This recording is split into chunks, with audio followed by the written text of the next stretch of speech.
సొలసిపోయిన ప్రయాసంలో విసిగిపోయిన పేతురు దగ్గరికి దేవుడు వెళ్ళాడు. ఏమైందనండి, రాత్రంతా ప్రయాసపడ్డా మాకు చేపలు పడలేదని అంటున్నాను. ఇప్పుడు నేను చెప్తున్నా, నువ్వు వెళ్ళి వలని వెయ్యి అని చెప్పేసి అన్నాడు. ఆ మాటను వినగానే పేతురు, నీ మాట చొప్పున వేస్తున్నాం, మేమైతే ప్రయాసపడ్డాం అని చెప్పేసి అన్నాడు.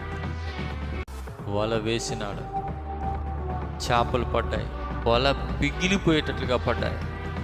దేవుడు మాట వింటే ఆశీర్వాదాన్ని చూస్తావు. దేవుడి మాట అద్భుతాలను సృష్టిస్తుంది. దేవుడి మాట మన జీవితంలో అద్భుతాన్ని తీసుకొని వస్తుంది. దేవుడి మాట వింటే మనకి ఆశీర్వాదం వస్తుంది. పట్టజాలనంత విస్తారమైన ఆశీర్వాదం వస్తుంది. Note this point in your spiritual life. రాత్రంతా ప్రయాసపడ్డారు, ఒక్క చేప పడలేదు, నువ్వు బయటకు వచ్చిన విస్తారమైన చేపల చేత అని చెప్పేసి అనగానే పేతురు అంటున్నాడు ప్రజలతోటి, దేవుడి మాట విన్నాను నేను,